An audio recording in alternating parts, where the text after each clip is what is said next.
met a charming med student, hooked up, then discovered he had a viral STD scare. He ghosted after I found his dating profile. Posting for a friend. I, 25 female, am a first-year medical resident, and on the first day of February, I met this man, 28 male. He is an exceptionally talented first-year medical student, already securing prestigious internships and fellowships. We reside in the same apartment building and met at a social gathering for our building.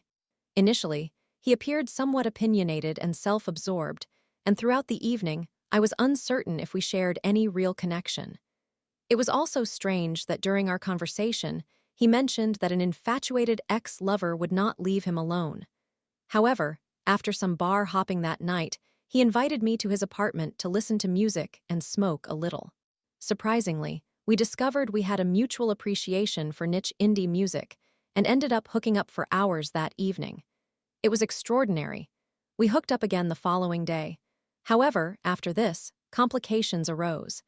Despite claiming he had no sexual health issues, he texted me in the middle of the week to inform me he was dealing with a viral sexually transmitted disease scare from a previous partner. He also revealed that he had been exposed to another viral sexually transmitted disease years ago, but that it was in remission and not contagious. While I was taken aback that he did not mention this when I first inquired about our physical relationship, he explained that under the influence of alcohol, it simply slipped his mind. I forgave him for this oversight once my primary care physician confirmed that I was at low risk for any sexual health problems. After the concerns regarding sexually transmitted diseases were cleared up, we started spending time together frequently, often staying over at one another's places, which was convenient since we lived in the same building. As we both attended the same medical school, I would also visit him during my limited breaks at the school's facilities. He expressed that he genuinely liked me and desired something exclusive no one else, no dating applications, and so forth. As Valentine's Day approached, he invited me to spend time with him. Even though it had only been nearly 2 weeks, I interpreted this as a positive indication that our relationship was progressing. I was so thrilled that I even purchased a lovely Valentine's Day gift for him. While preparing for that evening, he informed me he was running 1 or 2 hours late, which I was completely fine with. I understand the demands of medical student life. When I arrived at his apartment, I presented him with my care package, which he seemed to appreciate. In return, he handed me a small box of heart-shaped candies with messages on them. Despite its simplicity, I was pleased that he had thought of me. That evening, we visited a bar and engaged in delightful conversation, and things appeared to be going splendidly. In fact, we talked for so long that by the time we checked the clock, it was already 12:30 a.m. Returning to the apartment, we made love for hours. To be honest, I was quite inebriated, and everything felt like a blur, and I believed our relationship would solidify from that point forward. After an exhausting few days of work between Sunday and Monday, we met for dinner that Tuesday, and something felt amiss. He appeared somewhat distant and hesitant, as if there were something he wished to communicate but couldn't find the words. I sensed something was off and straightforwardly asked him if there was another woman involved. This thought had been troubling me lately, particularly because it was challenging to gauge where I stood with him, given that he seemed undecided about our relationship. He denied it and attempted to redirect the topic several times, so I dropped it. As we left the restaurant that night, I noticed him kicking an empty water bottle down the street, which surprised me. I'm a strong advocate for clean streets and a clean environment, a bit of a hippie at heart. I mentioned his behavior, but he seemed to ignore my comment. As we neared our apartment, he turned to me and asked, "Do you ever wonder if women enjoy being mistreated by men?" I was taken aback by this remark and bluntly replied that I had ended relationships with men for such behavior. My heart sank. He then responded, "Well, good for you for standing up to those guys." Later that night in bed, I again asked him if something was bothering him, as he continued to gaze at me as if he had something to say but was unable to express it. I explained how seriously I regard infidelity and the significant negative impact it has had on my life. He assured me that there was nothing going on, and I chose to let it go, feeling obsessive and guilty for putting pressure on him in such a short time. I also reassured him that it would be perfectly fine if he did not want a serious relationship, and that I just required some clarity to avoid being hurt. He responded that everyone eventually gets hurt in these situations and mentioned that if our connection were to end, it would be due to him, not another girl. I was left feeling quite bewildered. The following evening, I was on FaceTime with a friend, and she began discussing some men she had met on Bumble. While scrolling through profiles, she exclaimed, "Oh, he goes to blank medical school. Do you know him?" Of course, it turned out to be the man I was dating. I said, "Ugh, yes, what does his profile say?" I felt somewhat burned that my friend discovered his profile, particularly after he had claimed to have deleted his apps. My friend noted he was quoting a medical fact. After many sleepless hours, I sent him a message with the exact medical fact he had quoted, mentioning that my friend had seen it attributed to a med student. He left the message unread. The following day, I reached out again to ask how his day was going, and he immediately ended things, telling me that I clearly could not handle this appropriately. I was incredibly upset and tried to move on. I didn't want to offend him, but it was challenging to discern what he truly wanted. It has become increasingly difficult living in the same building with him. By the next week, I had heard rumors in the building suggesting he had moved on to another woman. However, I was unsure whether I was convincing myself of this or if it was truly none of my business, as I tried to give him the space he needed.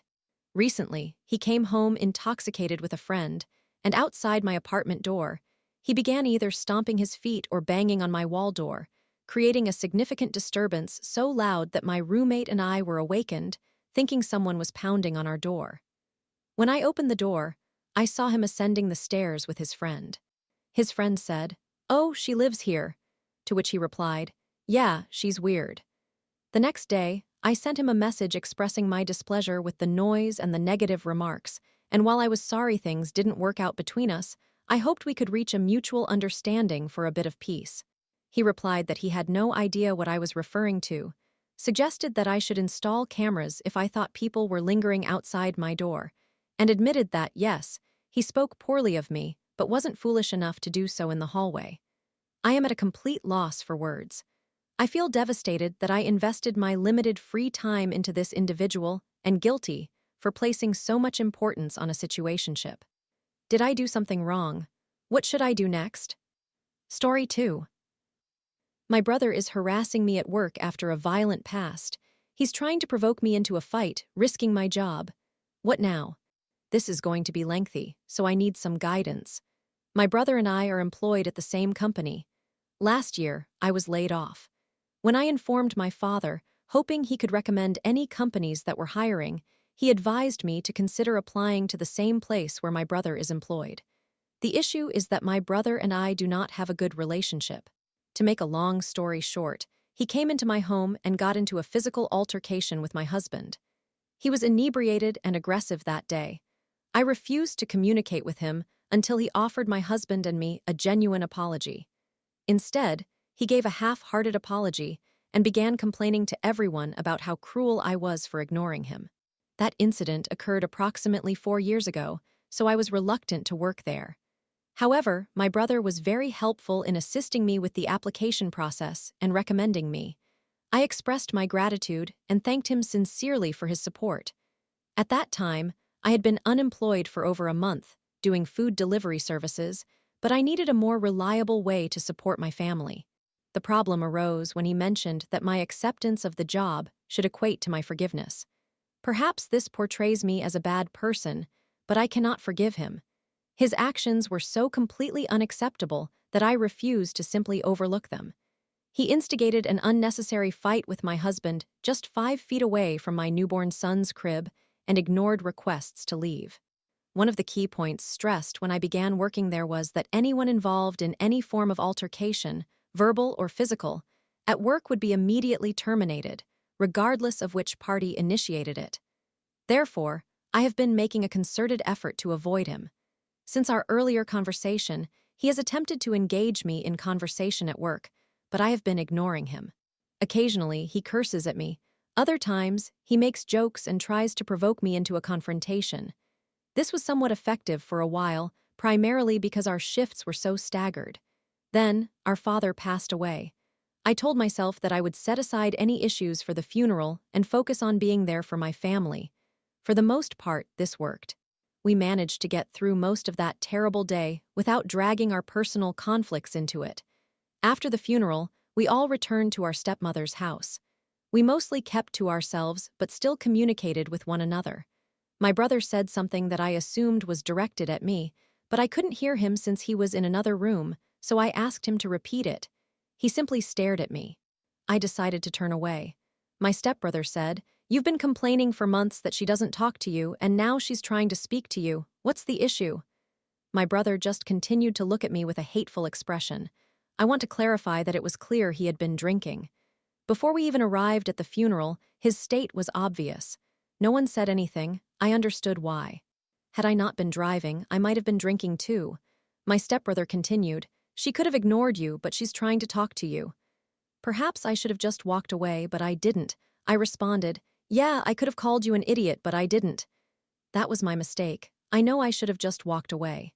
However, I was genuinely exhausted by his behavior, and I was angry that he was causing trouble on the day of our father's passing. He, of course, got upset and started moving toward me. My stepbrother held him back, and I gathered my belongings and left. Before I got into my car, he attempted to speak with me, sporting a foolish grin, but I simply drove away. Since then, I have made even more efforts to avoid him. A few weeks later, he texted me, demanding that I drop everything and join him and our sister to sort through our father's belongings. I actually retained that conversation because it occurred over text. "Brother, hey, what are you doing tomorrow? I need to visit our stepmother to ensure everything is going well, so I'm expecting you." He was referring to our father's storage. Me. "What time?" "Brother, it doesn't matter, just show up. You know your grandparents are waiting." Me. "Dude, if you want me to come, you have to provide a time. I'm a wife and a mother. I can't just abandon everything at a moment's notice." "Brother, we all know the stepmother will take forever to get ready. Just show up, please." Me. "Give me a time." "Brother, that's very sad, my friend." "Screw you, show up or don't, I don't care." Me. "Screw you too, I still need a time." Brother. "Nah, forget that. You had time. Where have you been? Just show up and make sure your sister does too. I need the assistance to ensure my father's wife lays him to rest respectfully." Me. "I need to know when to show up. If you can't provide me with a time, then go by yourself. I'm becoming increasingly frustrated with the way you communicate with me.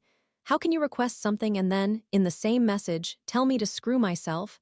You need to learn to talk to people. Try getting your head out of your own way." Brother. "Just show up. Make sure everything is prepared for your father."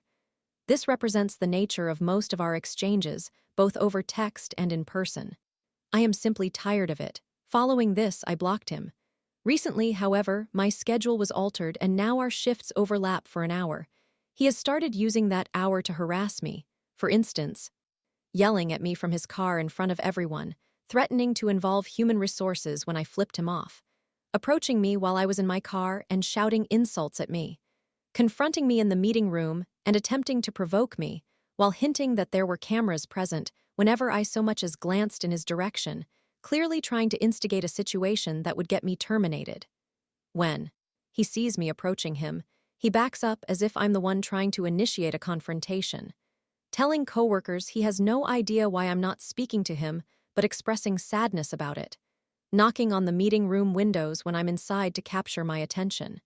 At work, I tend to keep to myself and maintain minimal interactions with my colleagues. My role is structured such that I operate in my area with limited engagement with others. It resembles an assembly line, but each station comprises a large machine operated by one individual. As a result, there aren't many opportunities for conversation outside of breaks and the meeting at the beginning of our shifts. Because I have been avoiding him as much as possible, most people were unaware that he was my brother. Unfortunately, since my shift changed, he has made an effort to harass me in front of others. Initially, my coworkers were concerned because it was evident he was trying to provoke a fight until I clarified that he was my brother. As he has been complaining to our coworkers about my silence toward him, I have been attempting to clarify the situation. However, this entire ordeal is weighing on me. Every time he does something in public, I can hear people whispering and discussing us, and I despise introducing this drama into my workplace. I am feeling stressed because I fear I may get fired. I genuinely do not know what to do. I'm worried that if I approach human resources, they will terminate my employment. We have a union, and I'm afraid they will dismiss me before taking any action regarding him.